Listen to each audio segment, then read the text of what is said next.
E antes de começar, eu queria lembrar só que o webinar será gravado e estará disponível na ASHI University. Após o webinar, vão receber um e-mail com um questionário de satisfação.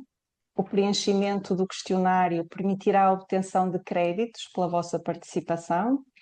E queria lembrar também que a vossa participação ativa é fundamental e, por favor, usem o Q&A para enviar as questões durante a sessão e nos últimos 10, 15 minutos tentaremos responder ao máximo das questões e, se ficarmos sem tempo, peço-vos que incluam o vosso nome e e-mail na pergunta para que possa ser respondido mais tarde. E então, sem mais demoras, é com enorme prazer que introduzo o palestrante de hoje, o Dr. Paulo Calvinho, é diretor do Departamento de Cirurgia Torácica e coordenador da Unidade de Transplante Pulmonar na Unidade Local de Saúde São José, em Lisboa. É consultor de cirurgia torácica e professor assistente convidado na Nova Medical School e presidente do Colégio de Cirurgia Torácica da Ordem dos Médicos. Com experiência em transplante pulmonar, oncologia torácica, cirurgia torácica minimamente invasiva, traz-nos hoje a sua extensa experiência clínica e de investigação diretamente para este webinar com o tema de transplante pulmonar em Portugal. Muito obrigada e bem-vindo, Dr. Paulo. Pode partilhar. Já estou a partilhar. Bom dia a todos, boa tarde, depende de e onde nos estão a ver. É um prazer estar aqui com vocês e tenho que agradecer à ASHI o amável convite no nome da doutora Sandra Tafulo, com quem tenho tido uma grande relação e de quem considero amigo. E, portanto, esta experiência é, para mim, bastante inovadora, no sentido que me obrigam a falar devagarinho e apresentar um tema que me é muito caro. Pediram para falar sobre a experiência da transplantação pulmonar em Portugal, sendo que nós pertencemos a um vasto mundo, ficando neste cantinho da Europa, banhado pelo Mar Atlântico, na Península Ibérica, fazendo fronteira com Espanha, e naquele pequeno ponto ali, onde se encontra Lisboa, está o nosso centro hospitalar, mesmo no centro da cidade. É aqui que todos os hospitais da nossa ULS e é a forma como o Sistema Nacional de Saúde se organizou em unidades locais de saúde.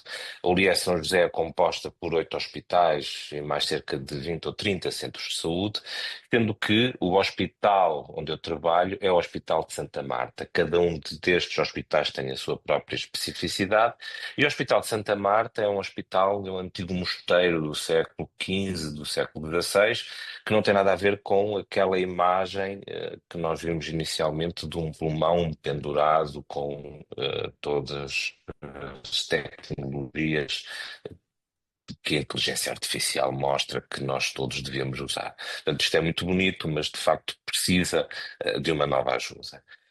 É o único sítio onde se faz transplante pulmonar em Portugal.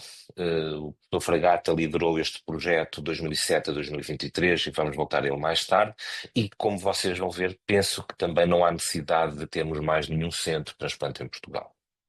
A transplantação começa com o Sr. Vladimir Demikov, ou mais ou menos com ele, quando ele faz as suas experiências. Experiências loucas, mas na realidade foi o primeiro a fazer tentativas de transplantação de órgãos torácicos, sendo que o transplante pulmonar e qualquer transplantação, no particular o transplante pulmonar, é um procedimento que salva vidas, e eu acrescento aqui um programa que melhora a qualidade de vida, em que nós substituímos um pulmão que não funciona por outro que provavelmente irão funcionar, e é, obviamente, a última opção terapêutica num grupo de doentes cuja probabilidade de sobrevida nos próximos 2 anos seja igual ou inferior a 50%. A transplantação pulmonar começa nos Estados Unidos, com o Dr. Harding, da Universidade de Mississippi, onde faz o primeiro transplante pulmonar de sucesso. Foi transplantado tudo aquilo que não era. Houve uma grande luta com a Comissão de Ética na altura para poderem acolher este transplante. Foi transplantado o Sr. John Russell, que tinha uma neoplasia do pulmão esquerdo com má função respiratória e uma glomerulonefrite crónica. O dador é um dador com infarto agudo de miocárdio e edema pulmonar, praticamente não são usados, boa função do enxerto, mas que morre 18 dias depois em insuficiência renal. De 23 casos publicados entre 1963 e 69, em que há um longo sobrevivente eh, de 10 meses. No entanto, a transplantação não consegue existir de forma consistente, faltam drogas, faltam suportes, e o advento da ciclosporina é fundamental para o desenvolvimento da transplantação. E o primeiro transplante pulmonar de sucesso feito em humanos acontece a 7 de novembro de 83, um doente com uma fibrose pulmonar, um transplante unipulmonar pelo Dr. Cooper, e Toronto continua a ser, como nós todos sabemos, um dos grandes líderes mundiais na transplantação pulmonar. Este é o registro da Sociedade Internacional de Transplantação Cardíaca e Pulmonar. Isto reflete apenas aqueles que fazem os registros. Como podem ver, em 2023, na Europa, registaram cerca de 331 transplantes. Obviamente que não é isso que se faz na Europa, e os Estados Unidos são mais, já os Estados Unidos do Norte, a América do Norte, mais ativos no preenchimento da base de dados da ISHLT. Aproveito a oportunidade para incentivar o preenchimento desta base de dados, que é importante para termos um panorama global e fazer uma análise clara daquilo que se está a passar, mas há um crescimento significativo da transplantação.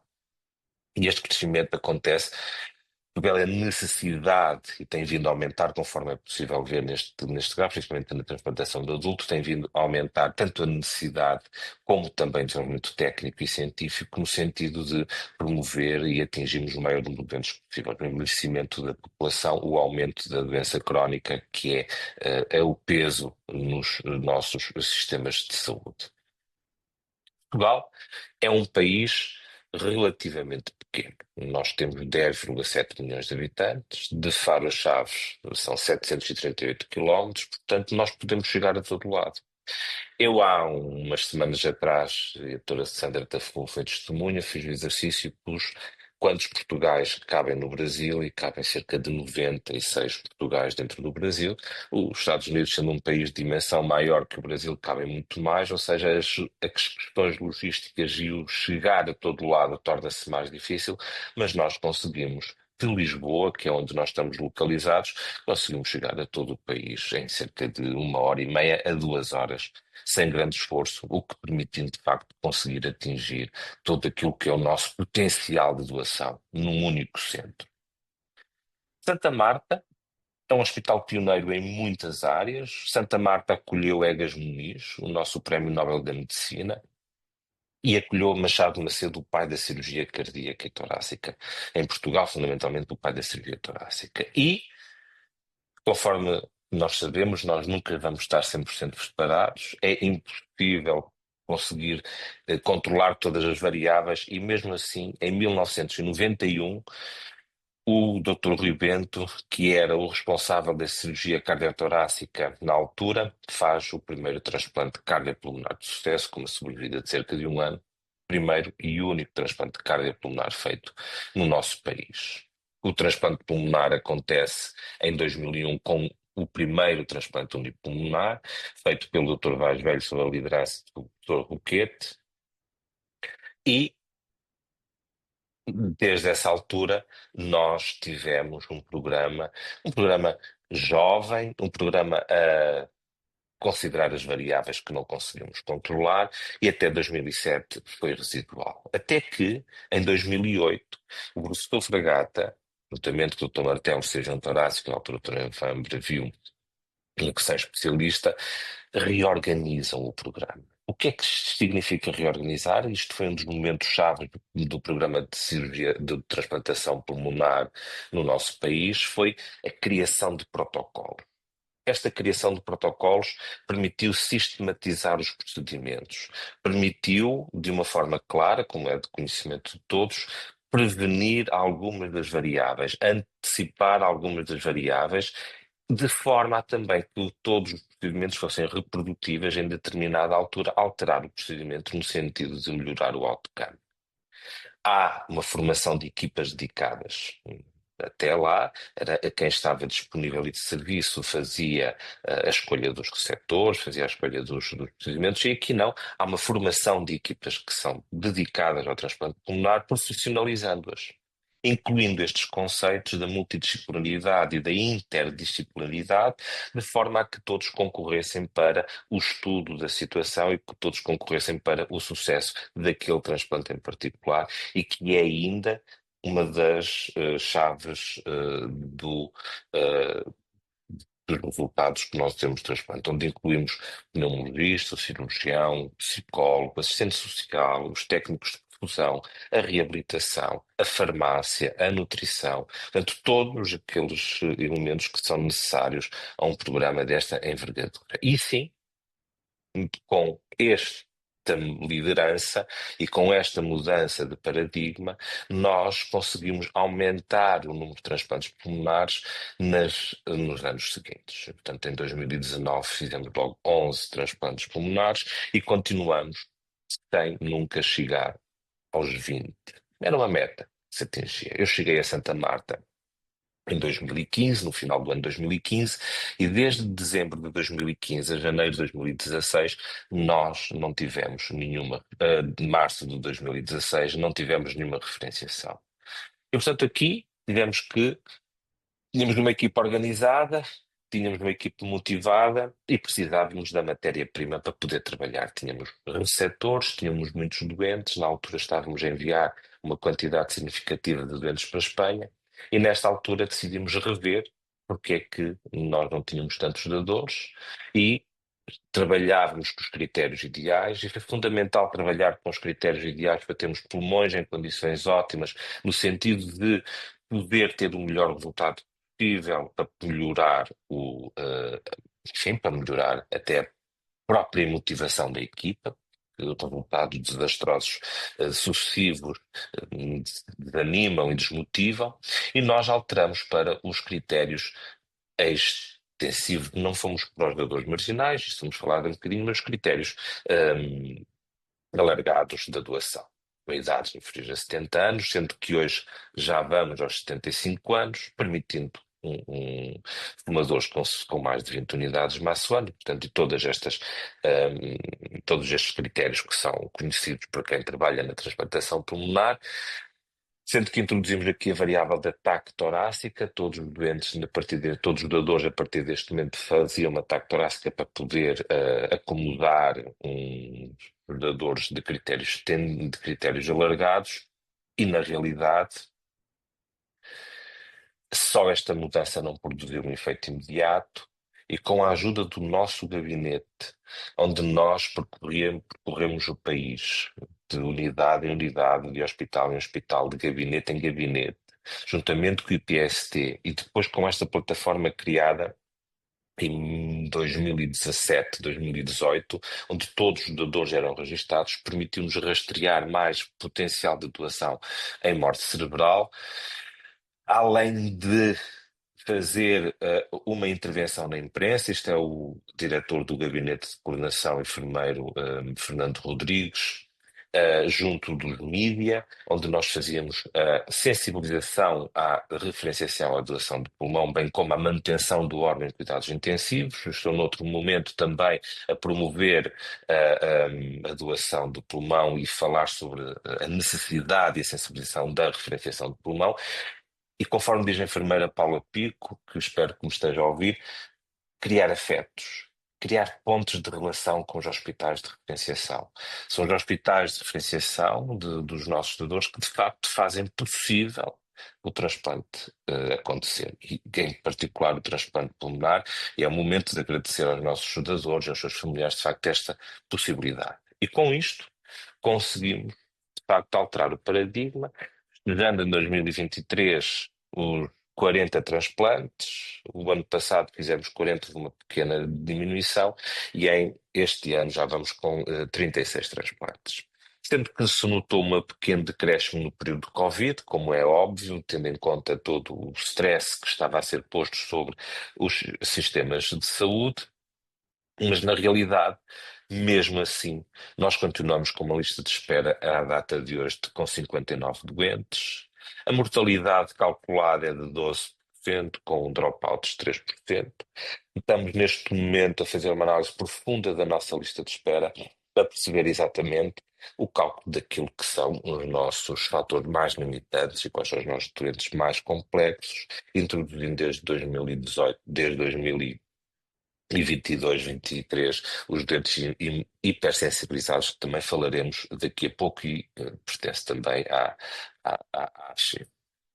Portugal, a nível de doação mundial, de uma forma geral, está muito bem posicionado. É o terceiro país com maior número de doadores por milhão de habitantes. Mas sendo que Portugal, no pulmão, consegue captar apenas 3,9 ou 4 por milhão de habitantes, muito abaixo das suas reais potencialidades comparativamente com os Estados Unidos e com a Espanha, que lideravam a doação. Se nós virmos que em Portugal nós neste momento podemos fazer a colheita em morte cerebral e em paragem cardiocirculatória não controlada, apesar de tudo, na paragem cardiocirculatória só fazendo a não controlada nós estamos numa posição razoável, mas não colhemos ainda nenhum pulmão nesta modalidade e também já vou falar porquê. Para a morte cerebral, temos os DBDs, temos a morte cerebral nos pulmões ideais, nos pulmões com critérios alargados e os pulmões marginais e a necessidade do recondicionamento ex-vivo do pulmão.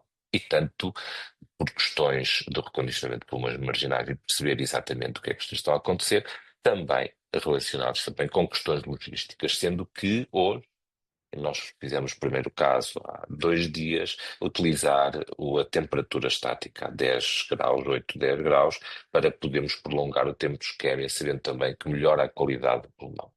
E por morte cerebral, estando só permitidos fazer a não controlada, precisamos claramente do recondicionamento ex-vivo. Recondicionamento ex-vivo este que nós temos neste momento, tivemos o ex-vivo, o modelo que está no B, o Vivo Online, o LS1, e que fizemos 2 casos. Nós usamos o ex-vivo em dois pulmões que implantamos, mas pela presença do ex-vivo, nós também temos a capacidade de ser mais arrojados em ir avaliar em local os pulmões marginais. Os custos são importantes. Avaliar um pulmão no hospital de doação é caro e os custos têm que ser sempre considerados, tendo em conta o potencial de recuperação daquele órgão. E com o ex-vivo, isso permite-nos, de uma forma bem mais confortável, sabendo que os custos não serão tão desperdiçados quanto isso, e com esta política conseguimos, além dos 2 que implantamos por recondicionamento, recuperar mais 2 pulmões que, de outra forma, nunca teríamos ido ver. No entanto, veio o Covid e o programa parou. E nós tivemos, durante o período de Covid, sem fazer nenhum procedimento ex-vivo, e quando o Covid, a pandemia e o stress da pandemia desaparece, nós quisemos começar o programa e a máquina não funcionava. Então tivemos que readquirir uma outra, não funcionava e, portanto, já não havia materiais, a Vivo Online tinha sido descontinuada e nós adquirimos o XPS. Esta permitiu-nos fazer mais 2 pulmões, já temos 2 pulmões este ano implantados sobre ex-vivo, e temos mais 3 que fomos buscar para recondicionamento e que não houve essa necessidade. E isto foi a fotografia que nós decidimos tirar da equipa no dia em que fizemos o nosso primeiro recondicionamento pulmonar ex-vivo com o intuito de implantar e que o conseguimos fazer. É uma equipa alargada. Decidimos motivar a equipa para um programa novo, para um programa diferente. Temos um enfermeiro, temos um anestesista, temos um perfusionista e temos um cirurgião que está na equipa de XV. É matéria de debate se porventura há necessidade de tantos elementos no ex-vivo, mas nós achamos que para um programa desta envergadura devemos incluir pelo menos um representante de cada grupo profissional para que a motivação seja global e que permita a adesão de vários grupos profissionais. E tem sido um trabalho de sucesso. Com isto, Vamos conseguir brevemente, temos protocolos elaborados, é só uma questão de podermos ter essa aprovação e começar a fazer a colheita do pulmão também na categoria Maastricht 2, paragem cardiocirculatória não controlada. Dito isto, também estamos à espera de regulamentação que seja publicada para podermos começar, e espero que no próximo ano já o possamos fazer também, colher na categoria Maastricht 3, paragem cardiocirculatória controlada.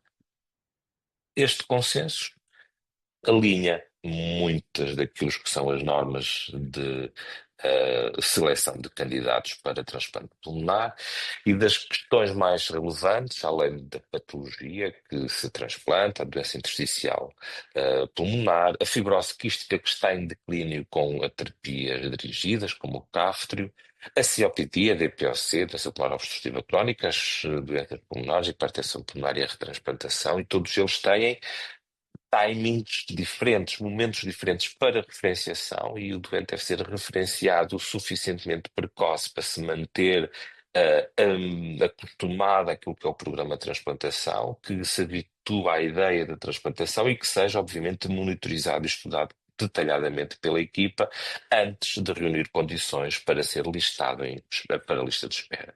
O doente deve ser listado para a lista de espera para transplante pulmonar o mais doente possível, mas suficientemente saudável para que possa tolerar o procedimento e ter uma maior probabilidade de sucesso. Nós transplantamos, fundamentalmente, e 47% dos nossos doentes transplantados são da doença intersticial pulmonar, seguido da DPOC, as bronquiectasias não fibrose quística, historicamente a fibrose quística, e depois temos o transplante de hipertensão pulmonar, que falaremos mais à frente. Conforme estava a dizer, nós em Portugal conseguimos transplantar cerca de 40 pulmões por ano, que é aquilo que estamos a transplantar neste momento, e entre a fase pré-25 doentes por ano e a fase prós 25 doentes por ano, nós, antes de 20 doentes por ano, nós temos umas diferenças que são estatisticamente significativas nas sobrevidas, principalmente ao ano, aos 3 anos e aos 5 anos, conforme está aqui descrito. Não temos a sobrevida calculada após 10 anos nesta série, porque ainda não atingimos. E o aumento da experiência permite-nos, de facto, dar maior possibilidade, maior probabilidade de sucesso a estes doentes. Aumentando o número de centros, num país tão pequeno, aquilo que acontece é que a atividade dispersa-se e diminui-se a concentração dos recursos com a respectiva experiência para dar aquilo que é melhor possível ao doente. Adquirimos experiência, os anos passaram, conseguimos ter uma casuística robusta que nos permitisse ultrapassar algumas barreiras clínicas. Essas barreiras clínicas que nós tínhamos como objetivo ultrapassar foram estas três. O, o suporte extracorpóreo, o suporte com ECMO como ponto para transplante. Os nossos primeiros casos foram de grande insucesso, os doentes morreram. A hipertensão pulmonar nem sequer nos tínhamos atrevido também, nem como o retransplante. E então, este trabalho, está esta parte em português e depois já está em inglês, apresentamos os nossos resultados de ECMO como estratégia para o ponto para transplante. E então, nós operamos 24 doentes que tiveram em ECMO como ponto de transplante, 7,6% da nossa atividade. É um peso relativamente grande na nossa atividade, mas tem a ver, de facto, com a lista de espera que é longa e com doentes que vão agravando e que perdem a oportunidade de ter um pulmão ainda quando estão em melhores condições. Como ponto para transplante, fundamentalmente tivemos a doença do interstício, novamente. Salienta aqui o retransplante. O retransplante, sempre doentes que se encontram pior e cuja prioridade tem a ver muito com a clínica que eles têm e que eles desenvolvem, tendo em conta o insucesso do retransplante a longo prazo, que é de forma significativamente mais baixa do que o primeiro transplante, e tivemos dois doentes que tiveram em RDS pós-SARS-CoV-2. Estes doentes foram doentes de longo ECMO. 21 destes doentes tiveram ECMO acordado. E este foi o turning point. E as coisas também começaram a acontecer pós-Covid, com um aumento significativo de experiência em ECMO. Eu penso que aqui ponto que mudou foi mais a experiência na manutenção dos doentes em ECMO no período de Covid do que propriamente um aumento da experiência na equipa de transplantação pulmonar, mas de qualquer forma permite-nos ter o doente a reabilitar e o doente a preparar-se para o transplante e fazer esse suporte. Portanto, 87,5% dos nossos doentes estiveram em ECMO. Há uma sobrevida diminuída no primeiro ano, temos mortalidade no primeiro ano de 15% nestes doentes, mas se nós observarmos a mortalidade censurada no primeiro ano pós-transplante, ela fica muito comparada aos doentes que sobreviveram aos doentes do primeiro transplante. Portanto, não existem diferenças estatisticamente significativas se nós censurarmos a um ano. Obviamente temos cerca de 25% dos doentes que se perdem até ao primeiro ano nesta série. A outra grande conquista foi a transplantação pulmonar na hipertensão pulmonar, e que já publicamos a nossa experiência. É uma experiência pequena, é uma experiência com 8 doentes. Neste momento já temos 10 doentes, a última doente está a evoluir favoravelmente. Foi uma doente também em ECMO com ponto de transplante, em que tivemos que fazer um bilobar com uma doente de baixa estatura e do grupo 0. E fundamentalmente nós temos a idiopática e a veno-oclusiva. Estes doentes estavam em classe 3 e 4 da New York Heart Association antes da sua admissão e tinham de facto, estavam alguns deles em ciência cardíaca, outros nós não tínhamos ainda os dados do ProBNP que não conseguimos recuperar, sendo que tivemos duas mortes durante a hospitalização neste grupo de 8 doentes, neste caso já 10, e depois pós-alta tivemos um doente com tuberculose, um doente com infecção de Covid e um doente devido a uma pneumonia por pseudomonas aeruginosa. O primeiro doente que faleceu foi o primeiro doente que nós fizemos transplantamos por hipertensão pulmonar idiopática. E depois temos a nossa experiência na retransplantação. Não é um resumo que está submetido para o Congresso do próximo ano, à espera ainda de resposta. Espero que seja aceito para publicação. E nós tivemos um total de 8 transplantes, em que tivemos 4 transplantados há bastante tempo por fibrose quística.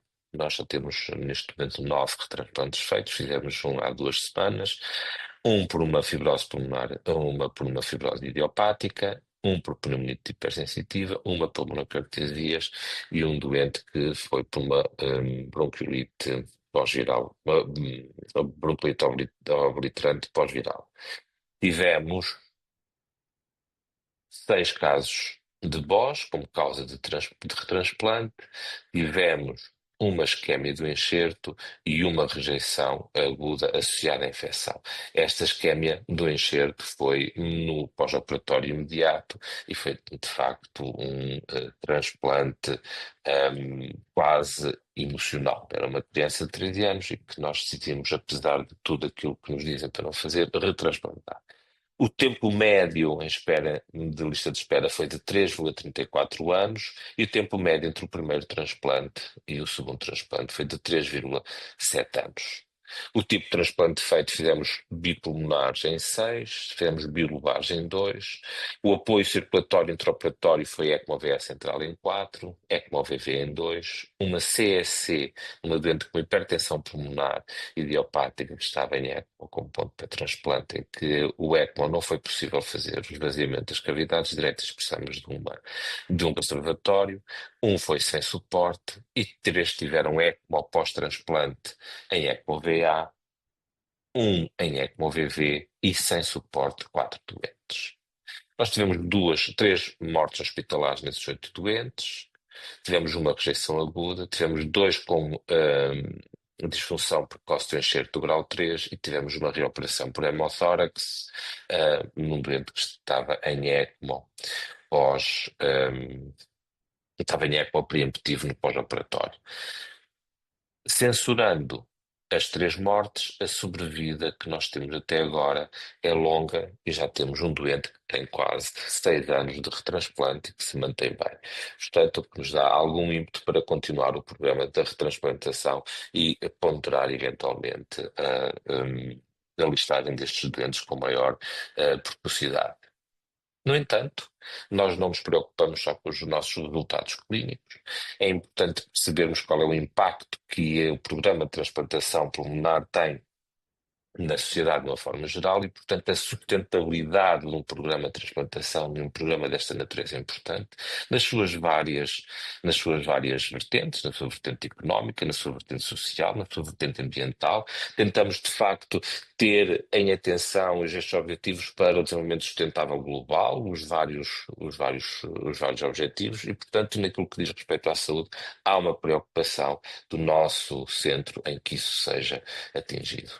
Foi feita uma avaliação em 2014 do programa de transplantação. Estamos neste momento a avaliar a segunda parte, o segundo momento do custo e efetividade. E nós vamos um bocadinho mais além, vamos para o custo-benefício, para tentar perceber em termos de qualidade de vida exatamente o que é que isto significa e calculamos que preço de qualidade de vida ajustada por ano, no caso de transplante pulmonar, era de 77.000 euros, o que no nosso caso, de facto, é custo efetivo, de acordo com os padrões internacionais. Temos é que perceber se porventura o governo português quer ainda manter este nível para fazer o pagamento do transplante pulmonar. Portanto, temos que voltar a fazer o estudo.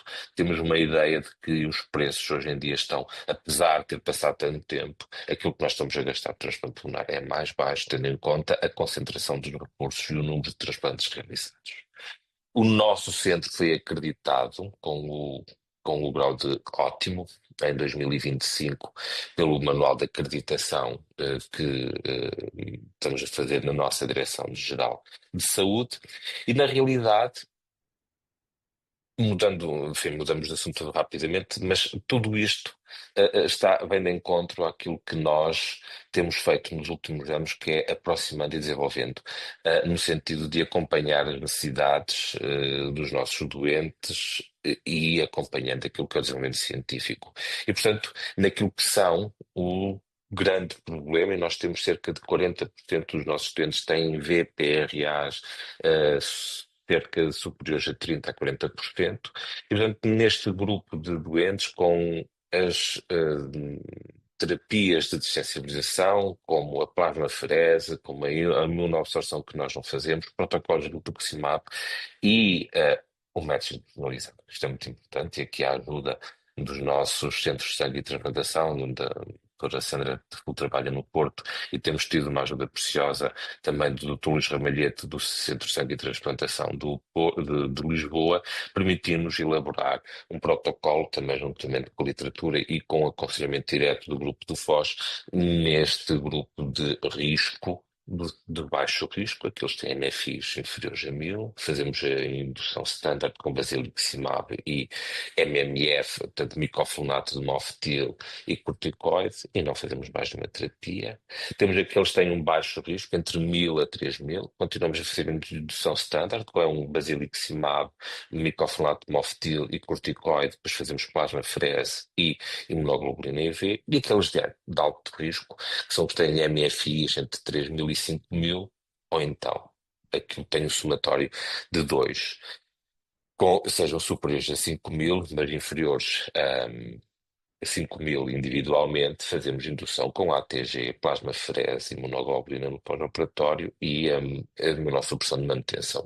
No nosso caso, nós não consideramos doentes de alto risco, isto é, crossmatos positivos com MFIs e ou com MFIs superior a 5.000, a menos que os CSTs digam estes MFIs não são um DSA específico e, portanto, podem avançar com alguma segurança aplicando o protocolo.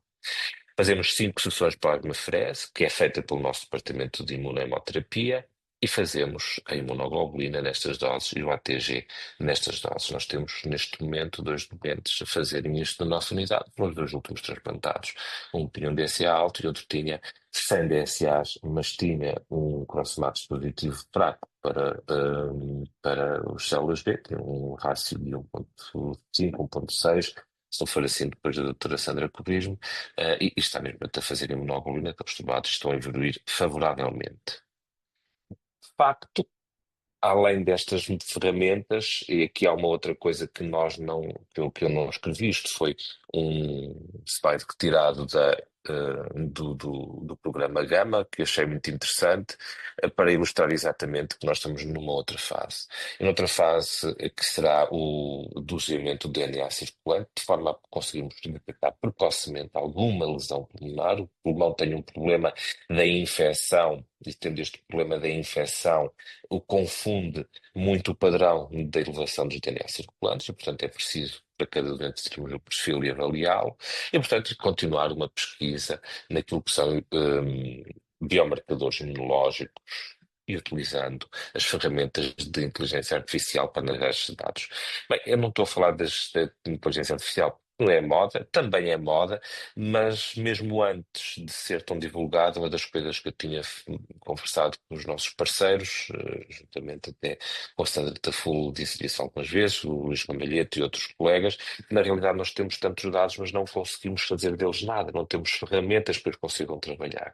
Portanto, nós temos muitos dados para poucos doentes e, portanto, massa crítica para as ferramentas convencionais não nos permitem retirar conclusões muito significativas. E, portanto, aquilo que se torna, peço desculpa, aquilo que se torna importante é fazer a colisão destes dados. Uma outra ferramenta que não pus nos sites, por isso foi mais à frente, é tentar afastar os doentes do pós-operatório do hospital e tentar fazer a monitorização destes doentes em casa com temperatura, medição da espirometria, peso, frequência cardíaca, oximetria, quantidade de passos, movimentos, no sentido de podermos precocemente detectar alguma alteração, evitando que eles venham ao hospital para fazer as várias medições e, ao mesmo tempo, atuando precocemente naquilo que possam ser sinais de alerta para alguma coisa que não esteja a correr bem, nomeadamente a disfunção tardia de enxerto, que é, neste momento, aquilo que nós não conseguimos ultrapassar. Temos resultados com mortalidades na casa dos 5, 6% perioperatórios, mas as sobrevidas a longo prazo mantêm-se ainda estabilizadas na casa dos 70% aos 5 anos. É importante que o nosso centro crie uma colaboração internacional. A participação na base de dados, conforme já disse no início desta apresentação, e estamos a tratar disto de uma forma ativa para que seja aprovado. A regulamentação da Lei Geral da Proteção dos Dados dificulta muito este processo e, portanto, estamos neste momento há cerca de 4, 5 meses para ter aprovação para podermos assinar o contrato com a SGLT, tal como estou aqui agora, participação regular em eventos, participação em fóruns que nos permita partilhar experiências, que eu espero que consigamos no final desta sessão partilhar experiências e ter, de facto, uma discussão interessante, como hoje. A nossa parceria com a ASHI, participar nas redes internacionais nos consórcios, por exemplo, biobancos, extremamente interessante e importante termos biobancos. O estudo agora dos efeitos da temperatura estática, do ponto de vista molecular, é muito importante perceber, do ponto de vista energético, o que é que se comporta com estas células. Está um estudo a ser feito na Universidade de São Paulo, exatamente sobre o efeito do DNA mitocondrial e da própria atividade mitocondrial nos pulmões que estão conservados a 4 graus e naqueles que estão conservados a 10. Já se faz terapêutica genética nos doentes que estão, nos pulmões que estão em ex-vivo, e os registros. É fundamental que nós tenhamos registros completos e fundamental que nós tenhamos registros atualizados e globais para que nós possamos, de facto, trabalhar em conjunto. Os nossos internos e profissionais treinam fora, visitam sempre centros de volumes maiores do que o nosso. Temos o Dr. João Reis, que esteve em Toronto, tivemos o Dr. João Santos Silva, que esteve em Estrasburgo, temos a doutora Catarina Moita, que esteve em Barcelona, e, portanto, vamos ter uma colega, a doutora Catarina Figueiredo esteve em Barcelona, o Dr. Zé Nito também, portanto, vamos ter uma colega que vai para Viena. É importante que haja uma observação de centros de voo maior com experiências diferentes. doentes, permite um maior desenvolvimento, de facto, de todos os profissionais envolvidos no programa de transplantação e programas de fellowships. Nós tivemos também um programa de formação aqui, fizemos formação e acreditação de um grupo de King Pfizer da Arábia Saudita e, portanto, estamos ativos naquilo que diz respeito à formação. Então, quais são os nossos ahm, desafios mais prementes? O que é que nos anda a preocupar de uma forma significativa? Poucos dadores. Temos 59 doentes em lista de espera e temos doentes com níveis altos de sensibilização. A abordagem destes doentes e a mortalidade e as funções de espera é importante. Temos doentes pequenos, no grupo zero, com patologia restritiva e hipersensibilizados. Temos que avançar rapidamente, conforme falamos, para a doação em paragem cardiocirculatória não controlada e controlada. O manejo também da detecção, a detecção precoce da rejeição crónica e o seu manejo, com otimização, com estudos que nos permitam perceber qual é a melhor otimização da imunoterapia, da imunossupressão a longo prazo.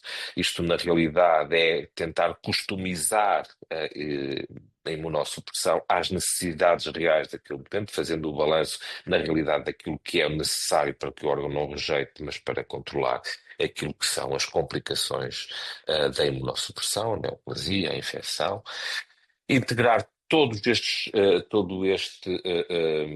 cuidado dos doentes em equipas que sejam multidisciplinares e, conforme nós dizemos, a sustentabilidade é importante. E a sustentabilidade não é só a sustentabilidade financeira, económica e social, mas também a própria sustentabilidade da equipe.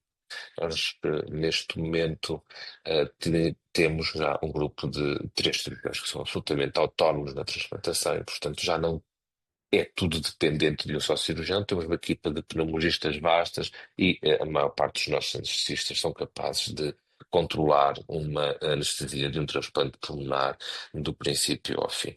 E, portanto, é preciso continuar estes programas de investigação. Conforme dizemos, o nosso futuro, isto Celade, ficou um bocadinho, ficou repetido.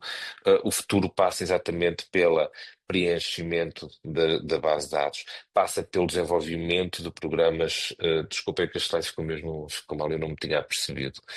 Passa pela criação de parcerias com as universidades, no sentido de termos uma investigação translacional, conforme dei já os exemplos da avaliação dos programas em, dos programas em ex vivo e da temperatura estática. Temos 2 teses de doutoramento, 2 PhDs a decorrer no transplante pulmonar do nosso hospital e somos líderes na transplantação na cirurgia robótica e, portanto, o transplante robótico não é algo que esteja fora do nosso objetivo, apesar disto ainda estar a dar os primeiríssimos passos e não querendo fazer qualquer tipo de promessas vãs em relação a isso. Na realidade, é todo este conjunto de pessoas que gravitam em torno do transplante pulmonar. E se faltam aqui é por falta de espaço, não é por falta de lembrança, e nós lembramos e sabemos quem são eles todos, desde a equipa cirúrgica, que considero desde enfermeiros, anestesistas, cirurgiões, aos pneumologistas, aos intensivistas, aos enfermeiros da enfermaria da unidade de transplantes e cuidados intensivos, aos assistentes sociais, aos coordenadores, aos dadores, aos hospitais da doação e a reabilitação, todos estes, todos estes fazem parte, de facto, da grande equipa liderada pela doutora Luísa Semedo, que de facto está desde o início do programa de transplantação pulmonar e neste momento é a responsável da parte médica e também a diretora do programa, e a quem nós, de facto, temos muito a agradecer e a aprender. Ela já levou uma série de cirurgiões com ela e, portanto, sabe perfeitamente como é que nós funcionamos. E esta é a nossa equipa e penso que cumpriu os tempos pedidos. Muito obrigado e estamos abertos às questões, sabendo que uma das regras básicas do universo é que nada é perfeito e, portanto, temos que procurar ser o melhor possível. Muito obrigado. Muito obrigada, Dr. Paulo, pela excelente apresentação e muitos parabéns pelo trabalho fantástico que toda a equipa tem feito no transplante pulmonar. Obrigado. Para já não temos nenhuma questão no Q&A. Por favor, não sejam tímidos, façam perguntas. Eu vou começar para tentar. Então, eu tinha só uma dúvida sobre no slide da imunossupressão. Como eu sou do laboratório de imunologia, as minhas questões É, vão para a imunologia, para o quadro dos MFIs e da imunossupressão, porque nós sabemos que alguma positividade nos ensaios de single antigen se deve antigénios desnaturados nas esferas, por exemplo, e então a minha dúvida é se a imunossupressão se baseia apenas no valor da MFI ou depois no resultado da citometria. Ou seja, é, por um- exemplo, é- se o valor da SA for 3.000 com citometria positiva ou negativa, se a imunossupressão difere ou não. não. Não e sim. Nós olhamos para os valores, obviamente, de MFI, mas como disse, nós tivemos aqui um caso agora em que tinha zero MFIs e tinha uma citometria positiva para células B, e nós avançamos com plasmaférese e imunoglobulina, de uma forma, enfim, preventiva, porque há coisas que não são MFIs que nós não conhecemos, não é? Se nós tivermos um cross-match positivo um cross-match fortemente positivo com MFIs, nós não costumamos avançar para o transplante. Mas no resumo, essa é uma área e eu discuto sempre com o colega que está no CST e para perceber exatamente se é um verdadeiro MFI ou se não é apenas um alelo e que isso não possa fazer diferença. E, portanto, é esse tipo de discussão que nós temos com os nossos parceiros. Aquilo é um protocolo de guia, mas que não é cego em relação aos resultados que nós temos do cross-match de citometria de fluxo. Não sei se respondi E à até temos pergunta. agora, sim, e temos agora uma nova pergunta que até vai de encontro a esta mesma questão, que é sobre então, a Mary Philogene refere mentioned MFI values that are not willing to cross. What about DSA loci? Ou seja, se esse valor de MFI é igual para todos os logos. Penso que é essa a pergunta, para todos os logos HLA. Se for 3.000 Pois DP ou um 3.000 B. vou responder da melhor maneira possível. Nós achamos que não é a mesma coisa. Não quero dizer nomes de Lossi, porque normalmente deixo isso para o imunologista ajudar-me. Mas da memória de ter longas conversas de madrugada com o Dr. Luís Ramalhete, e já conversamos contigo também algumas vezes sobre isso, eu não sei se um DQ7 significa a mesma coisa que um B6. Sendo que um B6 tem muita gente afetada com eles, representa uma grande parte da população. E, portanto, se eu estiver errado, corrijam, porque provavelmente os vossos estão errados, mas a minha área é outra, é mais outra. Mas sim, Certo. essa é a nossa pergunta. E o artigo que o colega do Foz apresentou, não me consigo lembrar agora o nome dele, e não querendo ser desrespeituoso, diz exatamente isso. Nem todos os glossos têm o mesmo peso, nem todos os glossos têm a mesma importância e nem todos os glossos estão representados no pulmão da mesma forma. E, portanto, isso sabemos. Agora, não conseguimos chegar no pulmão tão longe, como, por exemplo, sei que noutros órgãos se chega, em que a importância ele está mais definida. E, portanto, precisamos mesmo juntar mais dados em relação a isso. Mas, ó Sandra, corrija-me se eu estiver errado. Eu estou a dizer aquilo que tenho lido. Sim, sim. Temos outro comentário de João Dantas que queria.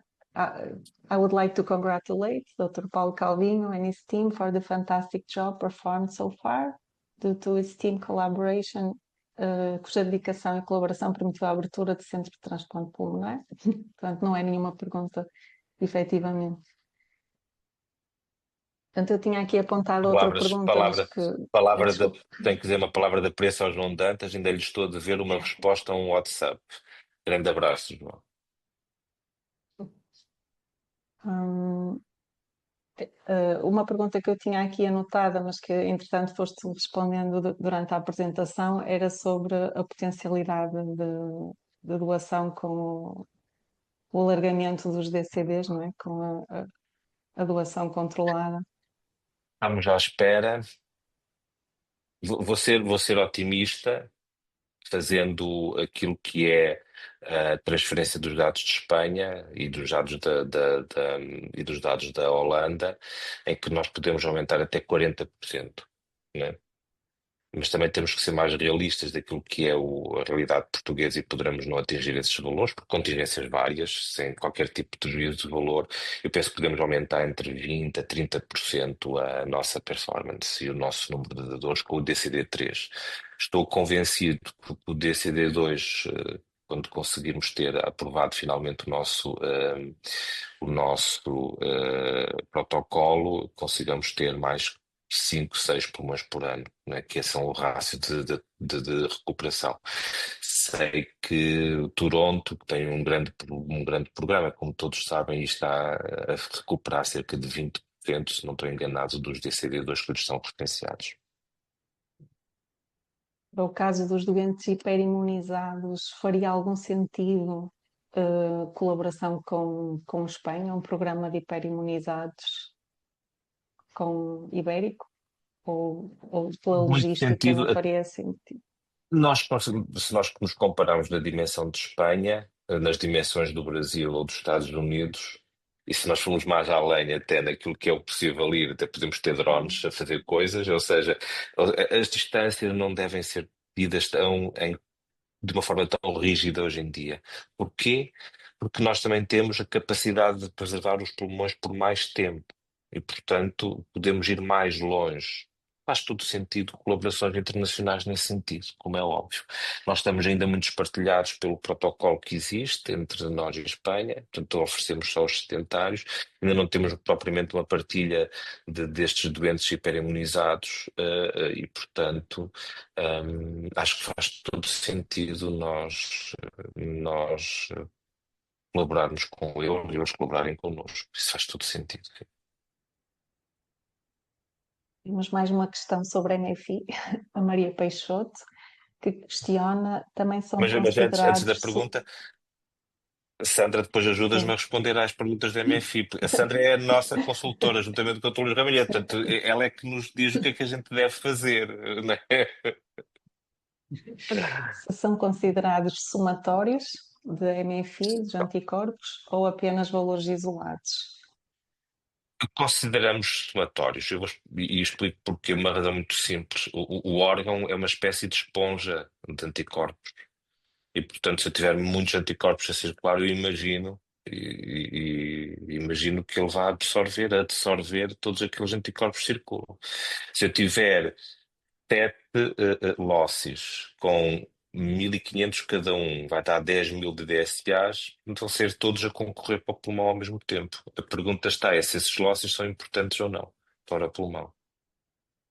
Sim, a soma desses anticorpos também vão se refletir depois no resultado da Ah, citometria, Claramente, não é? tal e qual, tal e qual, tal e qual. Mas assumindo Temos que a citometria é negativa, né? mais um comentário de uma canga que diz Very interesting program in Portugal. Congratulations for the success. A uma canga é da Índia e pertence a este Comitê Internacional da ASHI também.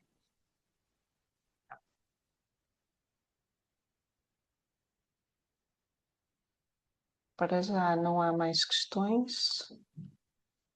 Não sei se queres fazer alguma consideração final. Temos 4 minutos. Não, Alguma...